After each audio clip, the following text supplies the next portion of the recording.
Hi everyone, welcome back to Mohammed Hussain YouTube channel. This is Mohammed Hussain Naikar. March 1ಕ್ಕೆ ನಮ್ಮ ಮೊದಲನೇ Kannada paper start ಆಗಲಿದೆ. ಸೊ ಈ ವಿಡಿಯೋದಲ್ಲಿ ನಾನು ನಿಮಗೆ ಕನ್ನಡ ಸಬ್ಜೆಕ್ಟ್ಗೆ ಸಂಬಂಧಿಸಿದಂಥ ಕೆಲವೊಂದು ಫೈನಲ್ ಟಿಪ್ಸ್ ಅನ್ನು ಕೊಡಲಿಕ್ಕೆ ಹೋಗ್ತಾ ಇದ್ದೀನಿ. ಅಂದರೆ ಟೈಮನ್ನು ಯಾವ ರೀತಿ ಮ್ಯಾನೇಜ್ ಮಾಡಬೇಕು, 1, 2, 3 ಮತ್ತು 4 ಅಂಕದ ಪ್ರಶ್ನೆಗಳಿಗೆ ಯಾವ ರೀತಿ ಉತ್ತರವನ್ನು ಬರೀಬೇಕು, ಆ್ಯಂಡ್ ಪ್ರಬಂಧಕ್ಕೆ ಯಾವ ರೀತಿ ಆನ್ಸರ್ ಮಾಡಬೇಕು, ಆ್ಯಂಡ್ ಕೆಲವೊಂದು ಫೈನಲ್ ಟಿಪ್ಸ್ ಕೂಡ ಕೊಡಲಿಕ್ಕೆ ಹೋಗ್ತಾ ಇದ್ದೀನಿ. ಬನ್ನಿ ಹಾಗಾದರೆ ಈ ವಿಡಿಯೋನ ಸ್ಟಾರ್ಟ್ ಮಾಡೋಣ. ನಮ್ಮ ಮೊದಲನೆಯ ಟಿಪ್ ಯಾವುದು ಅಂದರೆ ಟೈಮ್ ಮ್ಯಾನೇಜ್ಮೆಂಟ್. Very important. ಬಹಳಷ್ಟು ಬಾರಿ ಸ್ಟೂಡೆಂಟ್ಸ್ ನೋಡಿ ಆನ್ಸರ್ ಗೊತ್ತಿರುತ್ತೆ ಬಟ್ ಟೈಮ್ ಮ್ಯಾನೇಜ್ ಮಾಡ್ಲಿಕ್ಕೆ ಬರಲಿಲ್ಲ. ಸೊ ಆ ಕಾರಣದಿಂದಾಗಿ 1 ಕ್ವಶನ್ 2 ಕ್ವಶನ್ ಆನ್ಸರ್ ಬರೆಯದೆ ಬಿಟ್ಟು ಬರ್ತಾರೆ. ಸೊ ಇದು ಯಾಕೆ ಆಗುತ್ತೆ? ಕಾರಣ ಏನು? Time management. ಇದು ಬಹಳ ಆಗ್ತಿತ್ತು ಮೊದಲು 2020, 21, 22ನಲ್ಲಿ. ಯಾಕೆ 3 ಅವರ್ಸ್ನಲ್ಲಿ 100 ಮಾರ್ಕ್ಸ್ನ ಕ್ವಶನ್ಸ್ಗಳಿಗೆ ಆನ್ಸರ್ ಬರೀಬೇಕಾಗಿತ್ತು. ಬಟ್ ಈ ಬಾರಿ ನೀವು ಕೇವಲ 80 ಅಂಕದ ಪ್ರಶ್ನೆಗಳಿಗೆ ಉತ್ತರ ಬರೀಬೇಕು. ಟೈಮ್ನಲ್ಲಿ ಏನಾದರೂ ಕಡಿಮೆ ಮಾಡಿದಾರ ಟೈಮನ್ನು? ಇಲ್ಲ, ಟೈಮ್ ಸೇಮ್ ಇದೆ. 3 ಅವರ್ಸ್ ಅಂದರೆ 180 ಮಿನಿಟ್ಸ್, 180 ನಿಮಿಷ ನಿಮ್ಮ ಕಡೆ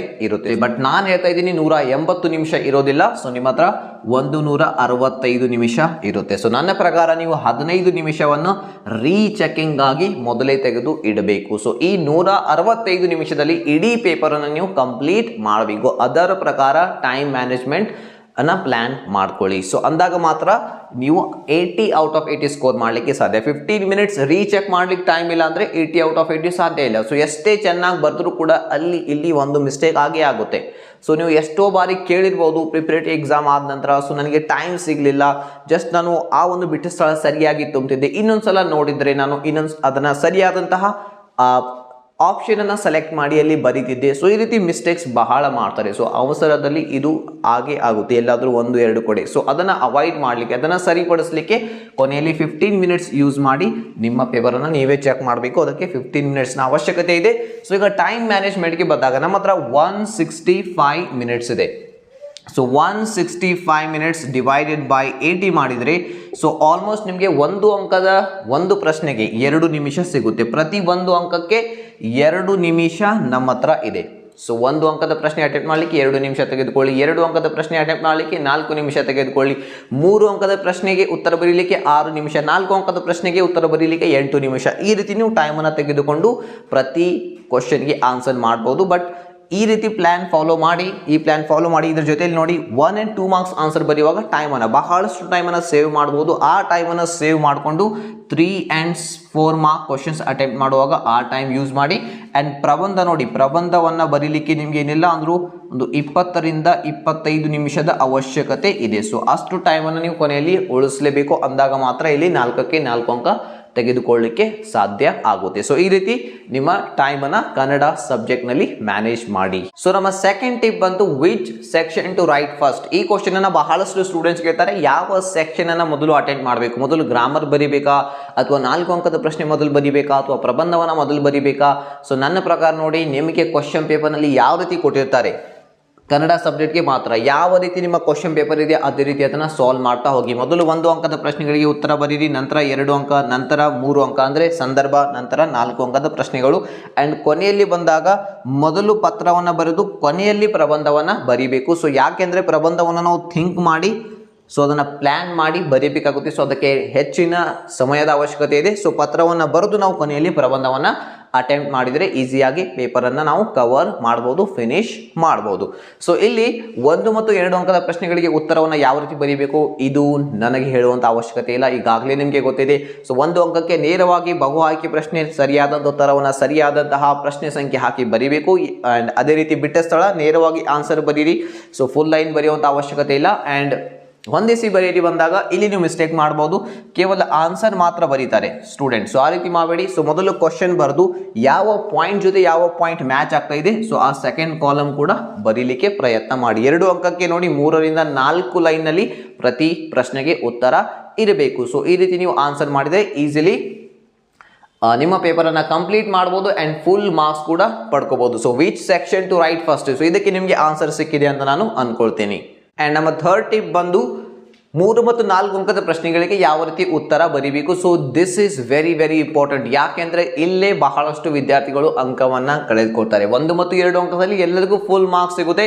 ಬಟ್ 3 and 4 ಮಾರ್ಕ್ಸ್ ಬಂದಾಗ ಯಾವ ರೀತಿ ಬರೀಬೇಕು, ಆನ್ಸರ್ ಯಾವ ರೀತಿ ಸ್ಟ್ರಕ್ಚರ್ ಮಾಡಬೇಕು ಅದು ಗೊತ್ತಿರೋದಿಲ್ಲ ಸ್ಟೂಡೆಂಟ್ಸ್ಗೆ. ಅಲ್ಲಿ ಬಂದವರು ಮಾರ್ಕ್ಸ್ ಅನ್ನ ಕಳೆದುಕೊಳ್ತಾರೆ. ಸೊ 3 ಮತ್ತು 4 ಅಂಕದ ಪ್ರಶ್ನೆಗಳಲ್ಲಿ ಸಂಪೂರ್ಣ ಅಂಕಗಳು ನಿಮಗೆ ಸಿಗಬೇಕಂದ್ರೆ ಫಸ್ಟ್ ನಿಮ್ಗೆ ಏನು ಗೊತ್ತಿರಬೇಕಂದ್ರೆ ಸಂದರ್ಭ ಸಹಿತ ವಿವರಿಸಿ ಅಂತ ಇರುತ್ತಲ್ಲ, ಆ ಪ್ರಶ್ನೆಗಳಿಗೆ ಉತ್ತರ ಯಾವ ರೀತಿ ಬರೀಬೇಕು ಅದು ಗೊತ್ತಿರಬೇಕು. ಅಂಡ್ 4 ಅಂಕದ ಪ್ರಶ್ನೆಗಳಿಗೆ ಸಂಪೂರ್ಣ 4 ಅಂಕ ಸಿಗಬೇಕಂದ್ರೆ ಉತ್ತರ ಯಾವ ರೀತಿ ಬರೀಬೇಕು ಅದು ಗೊತ್ತಿರಬೇಕು. ಸೊ ಅದಕ್ಕೆ ನಾನು ನಿಮಗೆ ಒಂದು ವಿಡಿಯೋ ಲಿಂಕ್ ಅನ್ನ ಕೆಳಗಡೆ ಕೊಟ್ಟಿರ್ತೀನಿ. ಸೊ ಈಗಾಗಲೇ ಮೊದಲಿನ ಒಂದು ವಿಡಿಯೋದಲ್ಲಿ ನಾನು ಅದನ್ನ ವಿವರಿಸಿದ್ದೀನಿ, ಎಕ್ಸ್ಪ್ಲೇನ್ ಮಾಡಿದ್ದೀನಿ. ಸೊ ಅದನ್ನು ನೋಡ್ಕೊಳ್ಳಿ. ಸೊ ಸಂಪೂರ್ಣ ವಿಡಿಯೋ ನೋಡುವಂಥ ಅವಶ್ಯಕತೆ ಇಲ್ಲ. ಸೊ ನಾನು ಅಲ್ಲಿ ಟೈಮ್ ಸ್ಟಾಂಪ್ ಕೂಡ ಹಾಕಿರ್ತೀನಿ ಕೆಳಗಡೆ ಡಿಸ್ಕ್ರಿಪ್ಷನ್ ಬಾಕ್ಸಲ್ಲಿ. ಸೊ ಅಲ್ಲಿ ಹೋಗಿ 3 ಮತ್ತು 4 ಅಂಕದ ಪ್ರಶ್ನೆಗಳಿಗೆ ಯಾವ ರೀತಿ ಉತ್ತರ ಬರೀಬೇಕು. ಸೊ ಆ ಟೈಮ್ ಲೈನ್ಗೆ ಹೋಗಿ ಜಸ್ಟ್ ಆ ಒಂದು ವಿಡಿಯೋದ ಪಾರ್ಟ್ ಅನ್ನು ನೀವು ನೋಡ್ಬೋದು. ಸೊ ಅದರ ನಂತರ ಸೆಕೆಂಡ್ ನೀವು ಟಾಪರ್ ಆನ್ಸರ್ ಕಾಪೀಸ್ ಅನ್ನ ನೋಡಿ. ಸೊ ಅದು ನಿಮಗೆ ನಮ್ಮ ಆ್ಯಪ್ ನಲ್ಲಿ ಸಿಗುತ್ತೆ. ಸೊ ಆ್ಯಪ್ ನ ಲಿಂಕ್ ಕೆಳಗಡೆ ಇದೆ, ಅಲ್ಲಿಂದ ಡೌನ್ಲೋಡ್ ಮಾಡ್ಕೊಳ್ಳಿ. ಅಲ್ಲಿ ಮೆನೋ ಸೆಕ್ಷನ್ಗೆ ಹೋಗಿ ಅಲ್ಲಿ ಫ್ರೀ ಸೆಕ್ಷನ್ಗೆ ಹೋದರೆ ಕನ್ನಡ ಟಾಪರ್ ಆನ್ಸರ್ ಕಾಪೀಸ್ ಅಂತ ಫೋಲ್ಡರ್ ಸಿಗುತ್ತೆ. ಅಲ್ಲಿಂದ ಡೌನ್ಲೋಡ್ ಮಾಡಿಕೊಂಡು ಟಾಪರ್ಸ್ ಯಾವ ರೀತಿ ಬರೆದಿದ್ದಾರೆ, ಸೊ ಅವರಿಗೆ ಫುಲ್ ಮಾರ್ಕ್ಸ್ ಯಾಕೆ ಕೊಡಲಾಗಿದೆ ಅದನ್ನು ಸ್ವಲ್ಪ ನೋಡ್ಕೊಳ್ಳಿ. ನಂತರ PU ಬೋರ್ಡ್ನವರು ರಿಲೀಸ್ ಮಾಡಿರುವಂತಹ 2023ನ ಕೀ ಆನ್ಸರ್ಸ್ ಕೂಡ ಅಲ್ಲಿ ನಿಮಗೆ ಸಿಗುತ್ತೆ, ಅದನ್ನು ಕೂಡ ಒಂದ್ಸಲ ನೋಡ್ಕೊಳ್ಳಿ. ಸೊ ಈ 3ಅನ್ನು ನೀವು ನೋಡಿಕೊಂಡ್ರೆ ನಿಮಗೆ ಗೊತ್ತಾಗುತ್ತೆ ಸಂಪೂರ್ಣ ಅಂಕ ಸಿಗಬೇಕಂದ್ರೆ 3 ಮತ್ತು 4 ಅಂಕದ ಪ್ರಶ್ನೆಗಳಲ್ಲಿ ಯಾವ ರೀತಿ ಉತ್ತರ ಬರೀಬೇಕು ಅನ್ನುವಂತಹ ಒಂದು ಕ್ಲಿಯರ್ ಐಡಿಯಾ ನಿಮಗೆ ಸಿಗುತ್ತೆ. ಆ್ಯಂಡ್ ನಮ್ಮ 4ನೇ ಟಿಪ್ ಬಂದು how to write essay. So ಈ ಪ್ರಾಬ್ಲಮ್ ಅನ್ನ ಬಹಳಷ್ಟು ವಿದ್ಯಾರ್ಥಿಗಳು ಫೇಸ್ ಮಾಡ್ತಾರೆ. ಸೊ ನಾನು ನೋಡಿರೋ ಪ್ರಕಾರ ಬಹಳಷ್ಟು ವಿದ್ಯಾರ್ಥಿಗಳಿಗೆ ಇಲ್ಲಿ ಮ್ಯಾಕ್ಸಿಮಮ್ 4 ಮಾರ್ಕ್ಸ್ ಸಿಗ್ತಿತ್ತು. ಮೊದಲು 5 ಅಂಕಕ್ಕೆ ಇರ್ತಿತ್ತು ಎಸ್ಸೆ ಪ್ರಶ್ನೆ ಅಂದರೆ ಪ್ರಬಂಧದ ಪ್ರಶ್ನೆ. ಸೊ ಈಗ 4 ಅಂಕಕ್ಕೆ ಇದೆ. ಸೊ ಬಹಳಷ್ಟು ವಿದ್ಯಾರ್ಥಿಗಳು 3 ತಗೋತಾರೆ, 2 and half ತೆಗೆದುಕೋತಾರೆ. ಯಾಕೆಂದರೆ ಅವರಿಗೆ ಯಾವ ರೀತಿ ಬರೀಬೇಕು ಅದು ಗೊತ್ತಿರೋದಿಲ್ಲ, ಮೆಥಡ್ ಗೊತ್ತಿರೋದಿಲ್ಲ. ಸೊ ಈಗ ನಾನು ನಿಮ್ಗೆ ಹೇಳ್ತಾ ಇದ್ದೀನಿ ಯಾವ ರೀತಿ ಬರೀಬೇಕು ಅಂತ ಹೇಳಿ. ಲಾಸ್ಟ್ ವಿಡಿಯೋದಲ್ಲಿ ಕೂಡ ಹೇಳಿದ್ದೆ ಯಾವ ರೀತಿ ಎಸ್ಸೆ ಬರೀಬೇಕು, ಪ್ರಬಂಧ ಬರೀಬೇಕು ಅನ್ನೋದನ್ನ ಹೇಳ್ತೀನಿ ಅಂತ ಹೇಳಿ. ಸೊ ಫಸ್ಟ್ ನೋಡಿ, ನಿಮ್ಮ ಎಸ್ಸೆಯಲ್ಲಿ ಇಂಟ್ರಡಕ್ಷನ್ ಪಾರ್ಟ್ ಇರಬೇಕು, ಪರಿಚಯ. ಸೊ ನಂತರ ಬಾಡಿ ಅಂದರೆ ವಿವರಣೆ ಇರಬೇಕು, ನಂತರ ಕನ್ಕ್ಲೂಷನ್. ಇದು ಮಾತ್ರ ನಿಮ್ಮ ಎಸ್ಸೆನಲ್ಲಿ ಇರಲೇಬೇಕು. ಓಕೆ, ಸೊ ಇದು ಆದರೂ ಗೊತ್ತಿದೆ ಎಲ್ಲರಿಗೂ, ಆಲ್ಮೋಸ್ಟ್ ಎಲ್ಲರಿಗೂ ಗೊತ್ತಿರುತ್ತೆ. ಸೊ ಜಸ್ಟ್ ನಿಮಗೆ ನೋಡಿ ಏನು ಮಾಡ್ತಾರೆ ಸ್ಟೂಡೆಂಟ್ಸ್, 2 ಟಾಪಿಕ್ ಕೊಟ್ಟಿರ್ತಾರೆ, ಒಂದು ಸೆಲೆಕ್ಟ್ ಮಾಡ್ಕೋತಾರೆ, ಆನ್ಸರ್ ಬರೀಲಿಕ್ಕೆ ಪ್ರಬಂಧ ಬರೀಲಿಕ್ಕೆ ಸ್ಟಾರ್ಟ್ ಮಾಡ್ತಾರೆ. ಸೊ ಇದು ರೈಟ್ ಮೆಥಡ್ ಅಲ್ಲ. ಸೊ ಇದರಿಂದ ಪ್ರಾಬ್ಲಮ್ ಏನಾಗುತ್ತೆ ಅಂದರೆ ಇಂಟ್ರಡಕ್ಷನ್ ಬರೀತೀರಾ, ಸೊ ನಂತರ ಬಾಡಿ ಬರೀಲಿಕ್ಕೆ ಸ್ಟಾರ್ಟ್ ಮಾಡ್ತೀರಾ. ಸೊ ಅವಾಗ ಗೊತ್ತಾಗುತ್ತೆ ಸೊ ಈ ಇಂಟ್ರಡಕ್ಷನ್ ಪಾಯಿಂಟ್ ನಾನು ಬಾಡಿಯಲ್ಲಿ ಬರೀಬೇಕಾಗಿತ್ತು, ಅಥವಾ ಈ ಇಂಟ್ರಡಕ್ಷನ್ ಪಾಯಿಂಟ್ ನಾನು ಕನ್ಕ್ಲೂಷನಲ್ಲಿ ಬರಿಬೇಕಾಗಿತ್ತು, ಕನ್ಕ್ಲೂಷನ್ನಲ್ಲಿ ಬರಿತಾ ಇರೋದನ್ನು ನಾನು ಬಾಡಿಯಲ್ಲಿ ಬರಿಬೇಕಾಗಿತ್ತು. ಸೊ ಈ ರೀತಿ ಏನಾಗುತ್ತೆ, ಆ ಒಂದು ಥಾಟ್ಸ್ಗಳನ್ನು, ಆಲೋಚನೆಗಳನ್ನು ಸ್ಟ್ರಕ್ಚರ್ ಮಾಡಿ ಬರೀಲಿಕ್ಕೆ ನಿಮ್ಮಿಂದ ಆಗೋದಿಲ್ಲ. ಸೊ ಅದಕ್ಕೆ ನೀವೇನು ಮಾಡಿ, ನಿಮ್ಮ ಆನ್ಸರ್ ಬುಕ್ಲೆಟ್ನ ಕೊನೆಯ ಒಂದು ಪೇಪರನ್ನು, ಕೊನೆಯ ಒಂದು ಪೇಜನ್ನು ರಫ್ ಪೇಜ್ ಆಗಿ ಯೂಸ್ ಮಾಡ್ಕೊಳ್ಳಿ. ಸೊ ಮೊದಲು ಔಟ್ಲೈನ್ ಮಾಡಿ ಬ್ರೈನ್ ಸ್ಟಾರ್ಮ್ ಮಾಡಿ. ಸೊ 2ರಲ್ಲಿ ಯಾವ ಟಾಪಿಕ್ ಬಗ್ಗೆ ಹೆಚ್ಚು ಗೊತ್ತಿದೆ ಆ ಟಾಪಿಕನ್ನು ಸೆಲೆಕ್ಟ್ ಮಾಡ್ಕೊಂಡಿರೋ ಟಾಪಿಕ್ನ ಹೆಸರನ್ನು ಬರ್ಕೊಳ್ಳಿ. ಸೊ ಇಂಟ್ರೊಡಕ್ಷನಲ್ಲಿ ನಾನು ಏನೇನು ಬರೀಬಹುದು ಸೊ ಅದನ್ನು ಥಿಂಕ್ ಮಾಡಿ. ಸೊ ಇಲ್ಲಿ ಥಿಂಕ್ ಮಾಡುವಾಗ ನಿಮ್ಮ ಜಾಗ್ರಫಿಯಲ್ಲಿ ಓದಿರುವಂಥ ನಾಲೆಜ್, ಎಕನಾಮಿಕ್ಸ್ನಲ್ಲಿ ಓದಿರುವಂಥ knowledge, sociology, history, political science, ಯಾವ ಸಬ್ಜೆಕ್ಟ್ ಓದಿದ್ದೀರಿ, ಪ್ಲಸ್ ನಿಮ್ಮ ಜನರಲ್ ನಾಲೆಜ್, ಈ ಎಲ್ಲ ನಾಲೆಜನ್ನು ಯೂಸ್ ಮಾಡಿಕೊಂಡು ಥಿಂಕ್ ಮಾಡಿ ಇಂಟ್ರಡಕ್ಷನಲ್ಲಿ ಏನು ಬರೀಬೇಕು ಒಂದು 3-4 ಪಾಯಿಂಟ್ಸ್ ರೆಡಿ ಮಾಡ್ಕೊಳ್ಳಿ. ನಂತರ ಬಾಡಿ ವಿವರಣೆಯಲ್ಲಿ ಏನು ಬರೀಬೇಕು, ಸೊ ಒಂದು 8-10 ಪಾಯಿಂಟ್ಸನ್ನು ರೆಡಿ ಮಾಡ್ಕೊಂಡ್ರಿ. ಜಸ್ಟ್ ಪಾಯಿಂಟ್ಸ್ ಬರ್ಕೊಳ್ಳಿ, ಬರೆಯುವಾಗ ಆ ಪಾಯಿಂಟ್ಸ್ ನೋಡಿದರೆ ನಿಮಗೆ ನೆನಪು ಬಂದುಬಿಡುತ್ತೆ. ನಂತರ ಕನ್ಕ್ಲೂಷನ್ ಕೂಡ ಥಿಂಕ್ ಮಾಡಿ. ಸೊ ಯಾವ ಪಾಯಿಂಟ್ ನಾನು ಕನ್ಕ್ಲೂಷನಲ್ಲಿ ಬರಿಬೇಕು, ಯಾವ ರೀತಿ ಈ ಪ್ರಬಂಧವನ್ನು ಎಂಡ್ ಮಾಡಬೇಕು, ಸೊ ಅದನ್ನು ಇಲ್ಲಿ ಬರ್ಕೊಳ್ಳಿ. ಸೊ ಇಲ್ಲಿ ಯಾವ ಎಕ್ಸಾಂಪಲ್ ಯೂಸ್ ಮಾಡಬೇಕು, ಯಾವ ಉದಾಹರಣೆ ಕೊಡಬೇಕು ಅದನ್ನು ನೀವು ಇಲ್ಲಿ ಮೊದಲೇ ಥಿಂಕ್ ಮಾಡ್ಕೋಬಹುದು. ಸೊ ನಂತರ ಬರೆಯುವಾಗ ನಿಮ್ಮ ಎಸ್ಸೆ ಏನಾಗಿರುತ್ತೆ, ಬಹಳ ಸ್ಟ್ರಕ್ಚರ್ಡ್ ಆಗಿರುತ್ತೆ, ಬಹಳ ಆರ್ಗನೈಸ್ಡ್ ಆಗಿರುತ್ತೆ. ಸೊ ಇವ್ಯಾಲ್ಯೂಯೇಟರ್ ಓದಿದ್ರು ಕೂಡ ಗೊತ್ತಾಗುತ್ತೆ, ಓ ಇವನಿಗೆ ಕೇವಲ ಕಾಂಟೆಂಟ್ ಅಷ್ಟೇ ಗೊತ್ತಿಲ್ಲ, ಯಾವ ರೀತಿ ಬರೀಬೇಕು ಅದು ಕೂಡ ಗೊತ್ತಿದೆ ಅನ್ನೋದು ಇವ್ಯಾಲ್ಯೂಯೇಟರ್ಗೆ ಗೊತ್ತಾಗುತ್ತೆ. ಸೊ ಅವಾಗ ನಿಮಗೆ ಕಂಪ್ಲೀಟ್ 4 out of 4 ಮಾರ್ಕ್ಸ್ ಸಿಗುತ್ತೆ. ನಾನು ಈಗಾಗಲೇ ಹೇಳಿದ್ದೀನಿ ಎಸ್ಸೆ ಯಾಕೆ ಇಟ್ಟಿದ್ದಾರೆ, ಒಂದು ನಿಮ್ಮ ಕಾಂಟೆಂಟ್ ಚೆಕ್ ಮಾಡಲಿಕ್ಕೆ ಎಷ್ಟು ನಿಮಗೆ ನಾಲೆಜ್ ಇದೆ, ಸೆಕೆಂಡ್ ಒನ್ ನಿಮ್ಮ ರೈಟಿಂಗ್ ಸ್ಕಿಲ್ಲನ್ನು ಟೆಸ್ಟ್ ಮಾಡಲಿಕ್ಕೆ. ಸೊ ಇದನ್ನು ಮಾಡಲಿಕ್ಕೆ ನೀವು ಒಂದು 7 to 8 ಮಿನಿಟ್ಸ್ ತೆಗೆದುಕೊಳ್ಬೋದು. ಆ್ಯಂಡ್ ಈ ಎಸ್ಸೆಯನ್ನು ಬರೀಲಿಕ್ಕೆ ಒಂದು 15 ಮಿನಿಟ್ಸ್ 15 ನಿಮಿಷದಲ್ಲಿ ನೀವು ಮುಗಿಸ್ಬೋದು. ಯಾಕೆಂದರೆ ಮೊದಲೇ ನೀವೆಲ್ಲ ಪ್ಲ್ಯಾನ್ ಮಾಡಿರ್ತೀರ, ಪಾಯಿಂಟ್ಸ್ ನಿಮ್ಮ ಮುಂದೆ ಇರುತ್ತೆ, ಲಾಸ್ಟ್ ಪೇಜ್ನಲ್ಲಿ ಅದನ್ನು ನೋಡೋದು, ಬರಿತಾ ಹೋಗ್ಬೋದು. ಸೊ ಈ ರೀತಿ ನೀವು ಮಾಡಿದರೆ ಎಸ್ಸೆಯನ್ನು ಬಹಳ ಚೆನ್ನಾಗಿ ಬರೀಬೋದು, ಕಂಪ್ಲೀಟ್ ಮಾರ್ಕ್ಸನ್ನು ನೀವು ಇದರಲ್ಲಿ ಪಡ್ಕೋಬಹುದು. ಅಂಡ್ ಕೊನೆಯದಾಗಿ ಬಂದು ಈ ಕೆಲವೊಂದು ಫೈನಲ್ ಟಿಪ್ಸ್ ಅನ್ನ ನೆನಪಿಟ್ಕೊಳ್ಳಿ.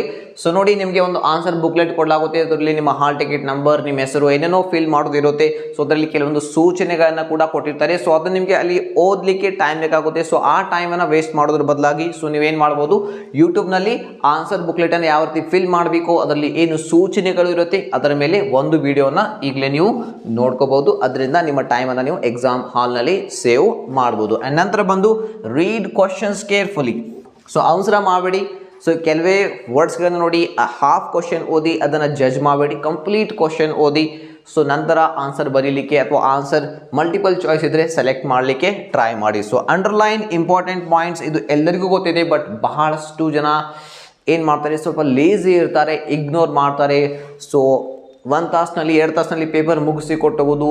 ನನ್ನ ಫ್ರೆಂಡ್ ಹೋಗಿದ್ದಾನೆ, ನಾನು ಕೂಡ ಹೋಗ್ತೀನಿ, ಫಟಾಫಟ್ ಪೇಪರ್ ಕೊಟ್ಟು. ಸೊ ಆ ರೀತಿ ಮಾಡಬೇಡಿ. ಸೊ ಅದನ್ನು ಹರಟೆ ಹೊಡಿಲಿಕ್ಕೆ, ಮಾತಾಡಲಿಕ್ಕೆ ಬಹಳಷ್ಟು ಟೈಮ್ ಇದೆ. ಸೊ ಮಾರ್ಚ್ 1ರಂದು ನಿಮ್ಮ ಕಂಪ್ಲೀಟ್ 3 ಅವರ್ಸನ್ನು ಕೊಟ್ಟು ಎಕ್ಸಾಮನ್ನು ಬರೀಲಿಕ್ಕೆ ಟ್ರೈ ಮಾಡಿ. So exam Kannada question paper ಮಾತ್ರ ಬಹಳ ಈಸಿ ಇರುತ್ತೆ. ಸೊ ಬಹಳಷ್ಟು ಜನ ಬ್ಲೂ ಪ್ರಿಂಟ್ ಪ್ರಕಾರ ಬರುತ್ತಾ ಅಂತ ಕೇಳ್ತಾ ಇದ್ರು. ಸೊ ನೋಡಿ, 2023ರಲ್ಲಿ 100% ಕ್ವಶನ್ ಪೇಪರ್ ಬ್ಲೂ ಪ್ರಿಂಟ್ ಪ್ರಕಾರ ಬಂದಿತ್ತು. ಈ ಬಾರಿಯೂ ಕೂಡ ಬರಬಹುದು. ಬಟ್ ಕೆಲವೊಂದು ಮೈನರ್ ಚೇಂಜಸ್ ಕೂಡ ಆಗ್ತಿತ್ತು ಪ್ರತಿ ವರ್ಷ. ಲಾಸ್ಟ್ ಇಯರ್ ಆಗಿರಲಿಲ್ಲ, ಈ ವರ್ಷ ಕೆಲವೊಂದು ಚೇಂಜಸ್ ಕೂಡ ಆಗ್ಬೋದು. ಬಟ್ 80-90% ಬ್ಲೂ ಪ್ರಿಂಟ್ ಪ್ರಕಾರ ಬರುತ್ತೆ ಅಂತ ನೀವು ಎಕ್ಸ್ಪೆಕ್ಟ್ ಮಾಡ್ಬೋದು, 80-90%. ಸೊ ನಂತರ ರೀಚೆಕ್ ಯೋರ್ ಪೇಪರ್. ಸೊ ಇದನ್ನು ರಿಪೀಟೆಡ್ ಆಗಿ ಹೇಳ್ತಾ ಇದ್ದೀನಿ. ಸೊ ನೀವು 80 ಔಟ್ ಆಫ್ 80 ಮಾಡಬೇಕಂದ್ರೆ this is the most important point you need to keep in your mind.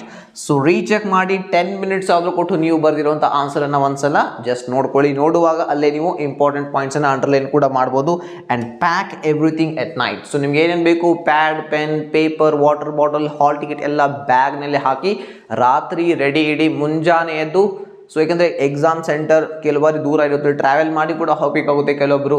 So ಅಲ್ಲಿ ನೀವು ಪೀಸ್ಫುಲ್ ಮೈಂಡಿಂದ ಹೋಗಿ ಎಕ್ಸಾಮನ್ನು ಬರೀಬೇಕು. ಆ್ಯಂಡ್ ಇಂಪಾರ್ಟೆಂಟ್ ಪಾಯಿಂಟ್, ಸೊ ನೀವೇನು ಮಾರ್ನಿಂಗ್ನಲ್ಲಿ ನೋಡಿ ಕಂಪ್ಲೀಟ್ ಸಿಲೆಬಸನ್ನು ರಿವೈಸ್ ಮಾಡಲಿಕ್ಕೆ ಹೋಗಬೇಡಿ.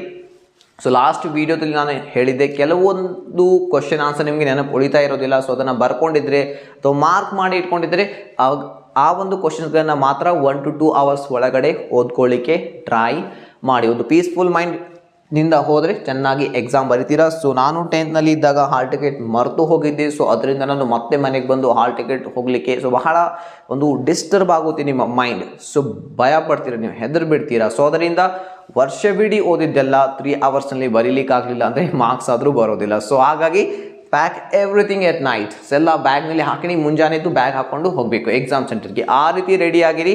ಸೊ ಕನ್ನಡ ಪೇಪರ್ ಮಾತ್ರ ಬಹಳ ಅಂದರೆ ಬಹಳ ಈಸಿ ಬರುತ್ತೆ. ನೀವೆಲ್ಲರೂ ಕೂಡ ಒಳ್ಳೆ ಸ್ಕೋರನ್ನು ಮಾಡ್ತೀರಾ. So wish you all the best for your Kannada examination and thank you for watching this video and do share this video with all your friends. Thank you so much once again.